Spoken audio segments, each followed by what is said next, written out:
नमस्कार दोस्तों, तो एक बार फिर आपका स्वागत है आपके अपने चैनल एचपीजी के एग्ज़ाम प्रिपरेशन में। तो हमने संपूर्ण हिमाचल जीके की सीरीज़ शुरू की है। उसमें हम पढ़ेंगे आज छठा डिस्ट्रिक्ट जिसका नाम है सिरमौर डिस्ट्रिक्ट। तो आज हम पढ़ेंगे सिरमौर ज़िले की हिस्ट्री। ठीक है, तो चलते हैं सिरमौर ज़िले की ओर। छोटा-सा डिस्ट्रिक्ट है, ठीक है? तो पढ़ते हैं। प्राचीन नाम क्या था? पुराना नाम क्या था? सुलूकना, ठीक है? सिर का ताज भी कहते हैं, सुरुंगना। ठीक है? सुरुंधना ऐसा नाम है कुछ, ठीक है? इसको देख लेना। तो प्राचीन नाम ये था इसका, सिरका ताज के नाम से भी जाना जाता था। स्थापना किसने की थी? राजा रसालू में। इसको हम थोड़ा-सा डिटेल में पढ़ेंगे। जैसलमेर से आए थे ये। कन्वर रणजीत सिंह ने जो था, पुस्तक तारीख़े रियासत सिरमौर में लिखी है, ठीक है? राजधानी कहाँ थी? सिरमौरी ताल। निवासी कौन थे यहाँ के? कुनिंद या कुलिंद, ठीक है? हिमाचल में सबसे पहले कौन आए थे? तो आपने बताना है कुनिंद, कुलिंद या कोल। तो आपने आंसर करना है इसका, ठीक है? सिरमौर, सिरमौर जो है किसके द्वारा स्थापना की गई थी? राजा रसालू के द्वारा की गई थी। जैसलमेर से आए थे। इनके बेटे का नाम था सिरमौर, ठीक है? तो उनके दादा थे, उनका नाम था सिरमौर, ठीक है? राजा रसालू जो थे, इनके बेटे का नाम या फिर इनके दादा थे जिनका नाम था सिरमौर, ऐसा कहा जाता है, बुक्स में लिखा हुआ है, ठीक है? तो एक रियासत की राजधानी थी, उस रियासत का नाम था सिरमौर। कुछ बुक्स में ऐसा लिखा गया है, कुछ में ऐसा लिखा गया है, या फिर उनके बेटे या फिर इनके दादा का नाम था। तारीख़ रियासत सिरमौर, कन्वर रणजोर सिंह, इनकी पुस्तक में लिखा गया है। प्रकाश नाम के राजा हैं सिरमौर में। इंपॉर्टेंट फैक्ट है, याद रखना। प्रकाश नाम आएगा तो सिरमौर में चले जाना आप लोगों ने।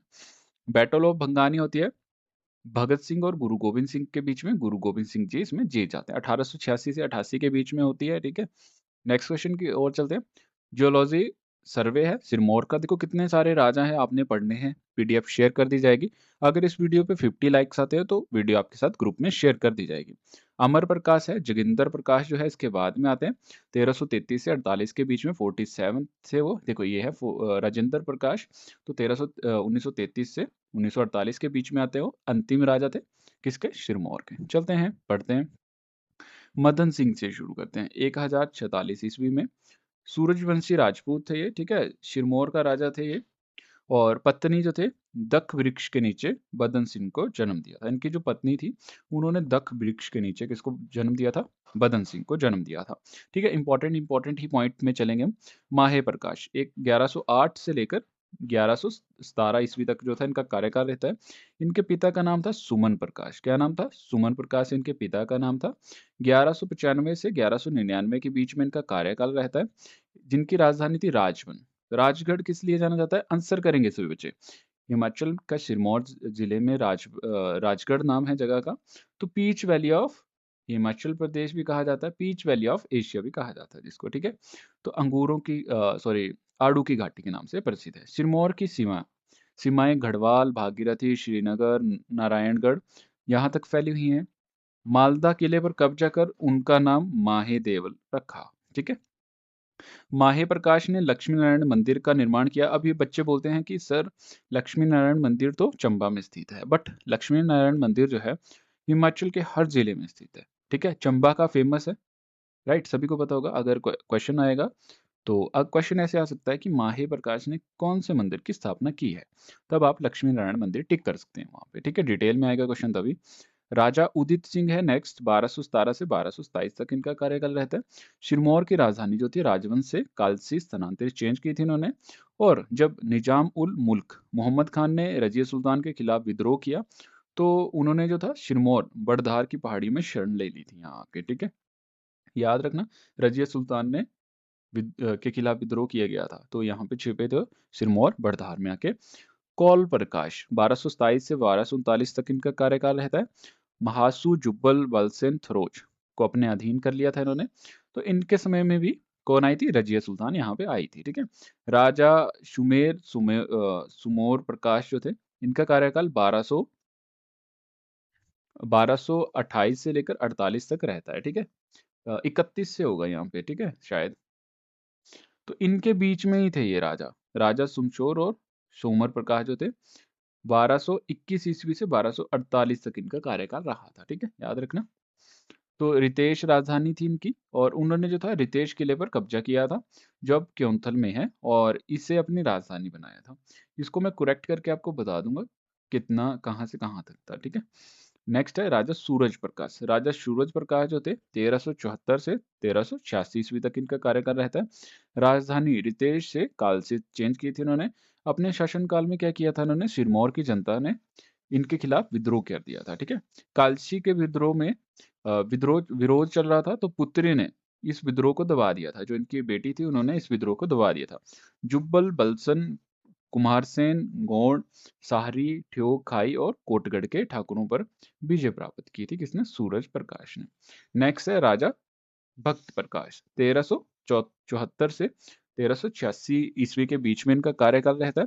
फिरोज शाह तुगलक ने सिरमौर पर आक्रमण किया, अपनी जागीर बना लिया था 1379 में। उसके बाद आते हैं राजा वीर प्रकाश। 1388 से लेकर 1398 ईस्वी तक जो है इनका कार्यकाल रहता है। सहरी, खाई, जुब्बल की सीमाओं पर हाटकोटी का किला बनवाया था। हाटकोटी का किला किसने बनवाया था? तो वीर प्रकाश ने बनवाया था। रवीनगढ़ नामक किला किसने बनवाया था? वीर प्रकाश ने बनवाया था। हाटकोटी अभी जो है प्रेजेंट में शिमला का हिस्सा है। ये क्षेत्र जो था पब्बर नदी के तट पे देवी दुर्गा मंदिर बनवाया था। ठीक है, कि हाटकोटी जो है ये पब्बर नदी के किनारे है, शिमला में आता है। ठीक है, शिमला में आता है और यहाँ पे जो है देवी दुर्गा का मंदिर बनवाया था। अभी तो प्रेजेंट में शिमला में है ना, बट हिस्ट्री में 1398 की बात हो रही है। 1398 में राजा वीर प्रकाश की मृत्यु हो जाती है। ठीक है, रवीनगढ़ हाटकोटी किला किसने बनवाया था? वीर प्रकाश ने। नेक्स्ट है राजा नेकत या बकात प्रकाश। ठीक है, नेरी गांव को अपना निवास बनाया इन्होंने, सरकार का मुख्यालय बनाया यहाँ पे इन्होंने। पुत्र गर प्रकाश ने नेरी से गाजरी और गरगाह जोगड़ी किले में चेंज कर दी। क्या कर दी? चेंज, यहाँ की जो राजधानी थी उसको। ठीक है, नेक्स्ट है राजा ब्रह्म प्रकाश। राजधानी जो थी जोगड़ी किले से पछाद के कोट देवतल में चेंज कर दी। ठीक है, कोट और गिजरी में राजधानी बनवाई इन्होंने रतेश परांगना में। ठीक है, कहाँ पे? रतेश परांगना में बनाई इन्होंने राजधानी। राजा भक्त प्रकाश, मानचंद की बेटी का हाथ मांगा इन्होंने, तो मानचंद ने इनकार कर दिया, तो मानचंद ने हमले के डर से दिल्ली भाग गया वो, और अपनी बेटी जहांगीर को दे दी। नए राजा मोहन मुराद के साथ जो था इस्लाम अपना लिया इन्होंने। तो जो राजा भगत प्रकाश थे इन्होंने इन्होंने क्या किया था आपको पता है ना, इन्होंने अपनी बेटी का हाथ मांगा था, मानचंद की बेटी का हाथ मांगा, तो मानचंद जो था इन्होंने इनकार कर दिया और कहाँ भागे? दिल्ली भागे।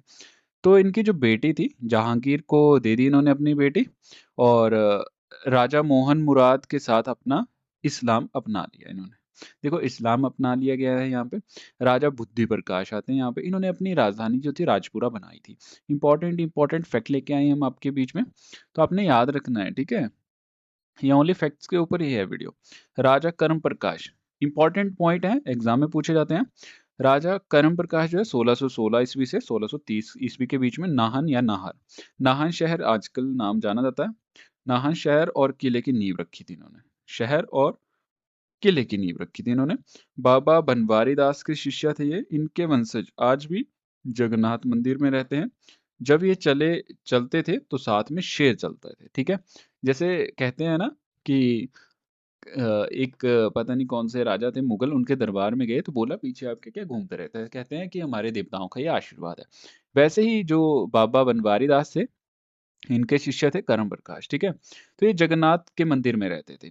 तो जब ये चलते थे तो शेर चलते थे खुद इनके पीछे, है ना, उनके ऊपर सिर के ऊपर बादल चलता था। तो उनका आपने नाम बताना है, कौन से राजा थे जिनके सिर के ऊपर बादल चलता था। राजा मधाता या मंदाता प्रकाश जो थे 1630 से 1654 ईस्वी के बीच में है। सम्राट शाहजहां के समकालीन थे ये। नेक्स्ट है राजा सुभंग प्रकाश। तो श्रीनगर जीतने में शाहजहां की मदद की थी इन्होंने। मुगल सम्राट ने उन्हें कोटाह का इलाका प्रदान किया था, और बादशाह आलमगीर ने उन्हें कलाखर का इलाका प्रदान किया था। ठीक है, नेक्स्ट है जोगराज मस्त मैदानी प्रकाश। 1678 की बात है, गुरु गोविंद सिंह नाहन और पोंटा आए थे। तो 1684 से लेकर 1688 तक पोंटा साहिब में रुके थे, और दशम ग्रंथ की रचना की थी किसने? गुरु गोविंद सिंह जो थे। गुरु गोविंद सागर झील बिलासपुर में स्थित है। ठीक है, तो इन्होंने दशम ग्रंथ की रचना की थी कहाँ पे? आपके पोंटा साहिब सिरमौर में। ठीक है, पोंटा साहिब गुरुद्वारा भी है वहाँ पे, मीरपुर गुरुद्वारा के नाम से जाना जाता है, नाहन में स्थित है। औरंगजेब ने भी यहाँ पे आए थे। ठीक है, किसने दिया था? ऐसा कहा जाता है कि औरंगज़ेब ने ये दिया था। सफ़ेद हाथी था, असम के राजा ने दिया था किसको? गुरु गोविंद सिंह को। अभी हम बंगानी साहिब की लड़ाई पढ़ेंगे, उसमें आपको मैं पूरा डिटेल में बताऊँगा, ठीक है? एक अलग से वीडियो भी डाल दी जाएगी। बंगानी साहिब के युद्ध कैसे होता है? आप सभी को पता होगा बंगानी साहिब का युद्ध कैसे होता है। बंगानी साहिब का युद्ध पहले यहाँ पे फैक्ट पढ़ लेते हैं, उसके बाद मैं आपको डिटेल में बताता हूँ। राजा भीमचंद बिलासपुर में आए, बिलासपुर के राजा थे।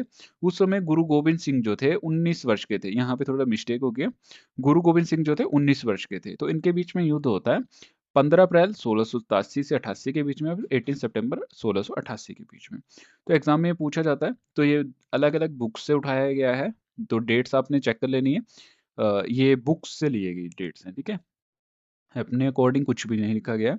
तो 1681 में नाहन में जगन्नाथ का निर्माण करवाया था। गढ़वाल के राजा के साथ दोस्ती थी गुरु गोविंद सिंह की। गढ़वाल के राजा जो थे भीमचंद की बेटी के साथ शादी की। बल्कि बेटे के साथ भीमचंद के बेटे के साथ हुई थी शादी, ठीक है? गढ़वाल के राजा की। तो अलग-अलग बुक्स में अलग-अलग लिखा हुआ है। मैं आपको स्टोरी बताता हूँ कि भंगानी साहिब की लड़ाई कैसे होती है। भंगानी साहिब की लड़ाई कहाँ से शुरू होती है? कहते हैं एक दिन चली थी भंगानी साहिब की लड़ाई।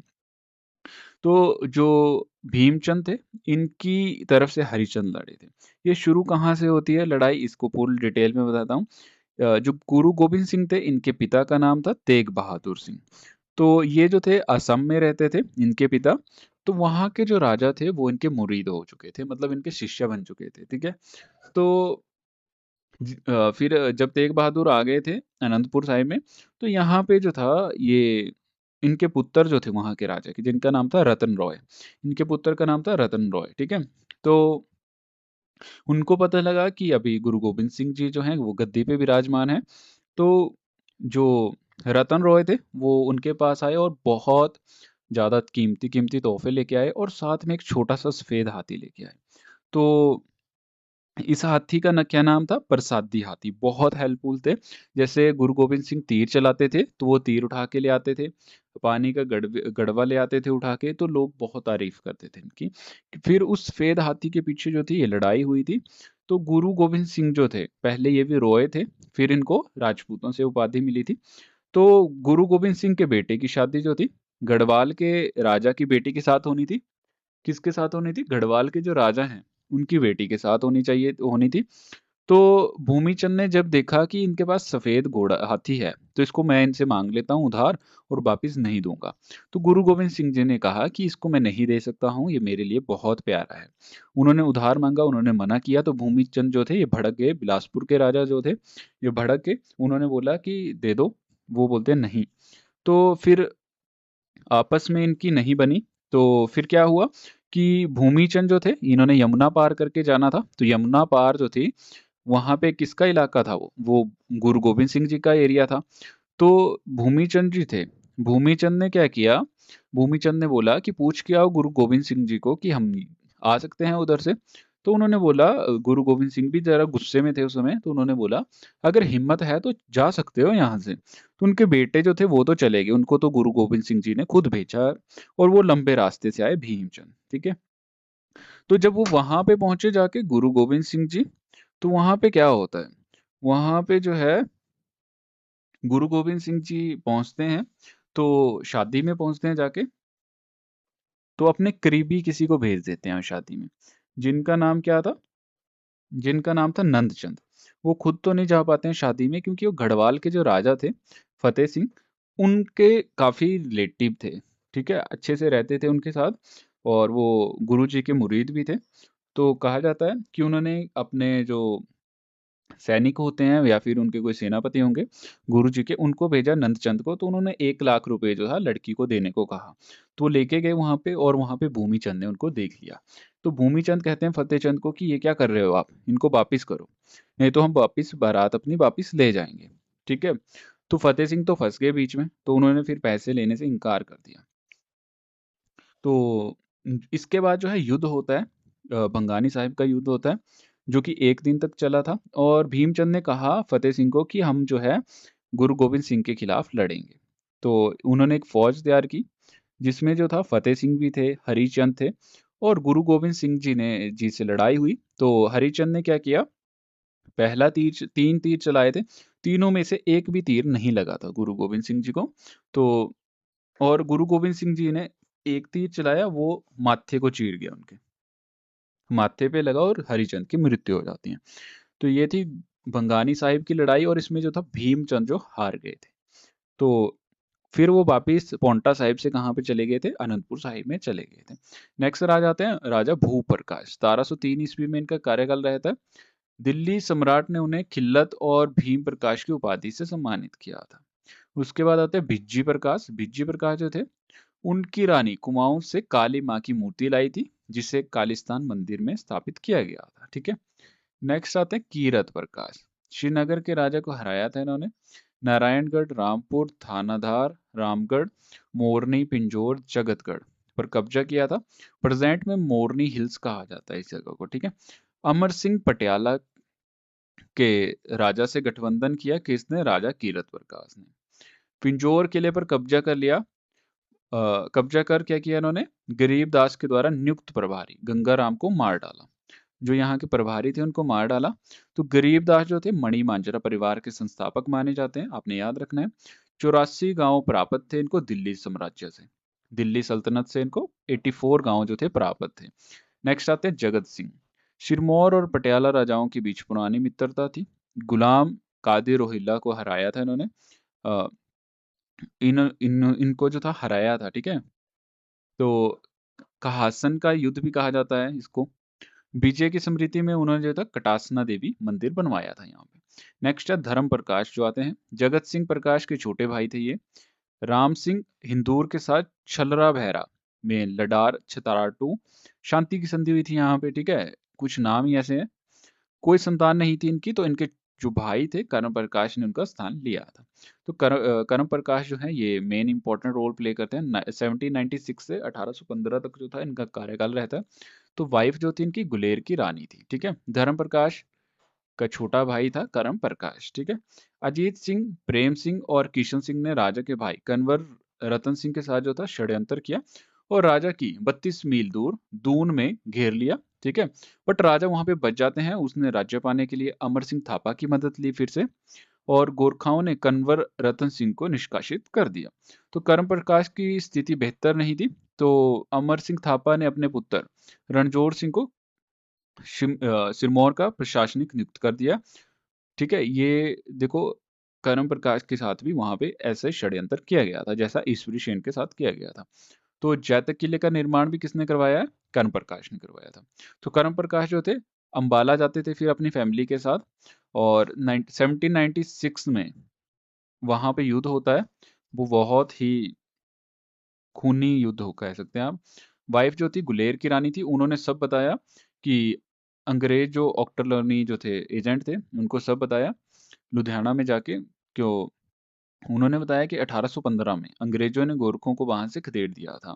तो कर्म प्रकाश के बड़े बेटे को अंग्रेजों ने फिर गद्दी पे बिठा दिया था, क्योंकि उनको जो था कहते हैं 32 मील दूर ले जाके जो था उनकी हत्या कर दी गई थी, बट हुई नहीं थी हत्या।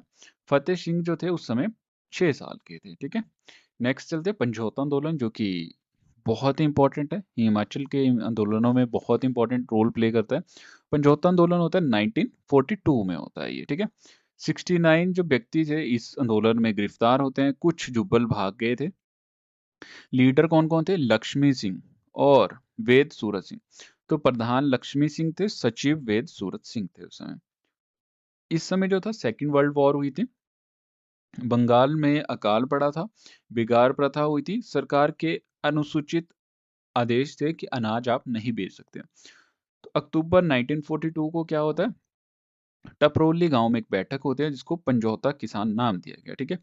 तो मांगे थी इस बैठक की, राजा जो है इलाके में आए और बेगार प्रथा जो थी बंद करे। सभी को पता होगा बेगार प्रथा क्या है, जिसमें जो है ये काम भी करवाएंगे हमसे, जो अंग्रेज हैं राजा हैं, काम भी करवाएंगे हमसे, बट हमारे को पैसे तक नहीं देंगे। सिपाही जो थे दुर्व्यवहार करते थे उनके साथ, रिश्वतखोरी चली थी, झूठे मुकदमे चले हुए थे, जैसे रॉलेट एक्ट था उसी के बेस पे। ठीक है। पुलिस भेजी प्रधान के घर, ठीक है, उनको गिरफ्तार करने के लिए। तो समझौता आंदोलन जो था एक इम्पॉर्टेंट रोल प्ले करता है आपकी हिस्ट्री में। इंपॉर्टेंट फैक्ट्स के ऊपर चलते हैं। 1815 में एंग्लो गोरखा युद्ध के बाद सिरमौर पर अंग्रेजों का कब्जा हो गया था। कर्म प्रकाश की मृत्यु 1826 में बूरिया में होती है। ठीक है। नेक्स्ट है राजा कुमार फतेह प्रकाश। शीश महल और मोती महल का निर्माण करवाया था इन्होंने। अफगानिस्तान के खिलाफ और प्रथम एंग्लो सिख में ब्रिटिश सरकार के साथ थे ये, ठीक है।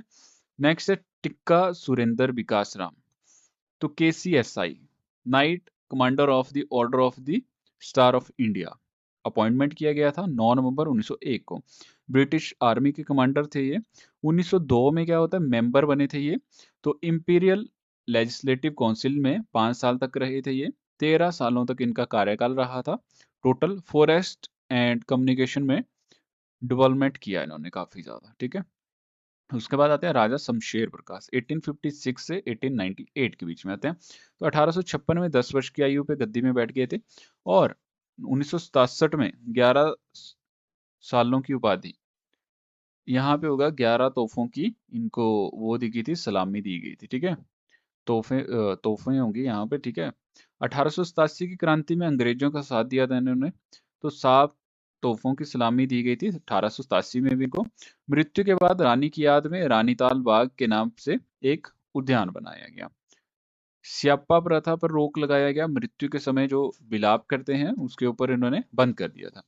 नियमित पुलिस न्यायिक राजस्व अदालतें एक्ट जिला बोर्ड का और एक लोक निर्माण विभाग की स्थापना की थी इन्होंने 1880 में।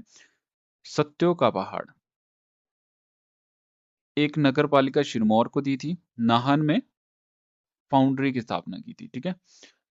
नेक्स्ट आते हैं राजा अमर प्रकाश, जो कि जोगिंदर प्रकाश से पहले राजा बने थे। तो 1911 में क्या होता है, पंजाब के lieutenant governor sir Louis Dane ने उन्हें राजा बनाया था, लेफ्टिनेंट गवर्नर, ठीक है। तो 1915 में KCSI, night commander of the order of the star of the India की उपाधि मिली थी 1915 में इनको। उन्होंने जो था महिमा पुस्तकालय का उद्घाटन किया था।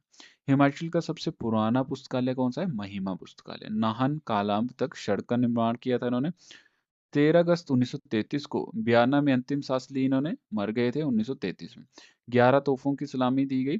यूरोप में पत्नी का इलाज करवाने गए थे, वहीं पे इनकी मृत्यु हो गई। फिर इनको 11 तोहफों की सलामी की गई। कब मरे थे, 13 अगस्त 1933 को इनकी डेथ होती है। महाराजा राजेंद्र प्रकाश 1933 से 1948 तक सिरमौर के अंतिम राजा थे ये। वे एक महान खिलाड़ी थे। हॉकी, क्रिकेट, पोलो, टेनिस के खिलाड़ी थे।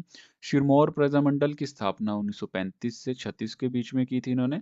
1937 में चौधरी शेर जंग की अध्यक्षता में प्रजामंडल की स्थापना की थी इन्होंने। और हिमाचल प्रदेश के साथ राज्य के विलय को कानूनी मान्यता देते हुए 15 अप्रैल 1948 को जो था हिमाचल प्रदेश में इसको मिला दिया गया था। तो एक होता है आपका बैटल ऑफ छतरारू, ठीक है, संसार चंद जीते थे। तो इनके खिलाफ धर्म प्रकाश सिरमौर से, राजा महाचंद कहलूर से और राजा राम सिंह हिंडूर से थे। तो इसमें कौन जीते हैं, राजा संसार चंद कांगड़ा से जीत जाते हैं इनसे, ठीक है। 1796 में ये बैटल होती है।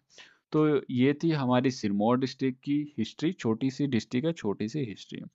तो इसके बाद हम पढ़ेंगे भूगोल, ज्योग्राफी पढ़ेंगे। तो आप जो है हमारे पेज को, हमारे चैनल को जरूर सब्सक्राइब करें, वीडियो को लाइक करें और अपने दोस्तों के साथ जरूर वीडियो शेयर करें। Thank you.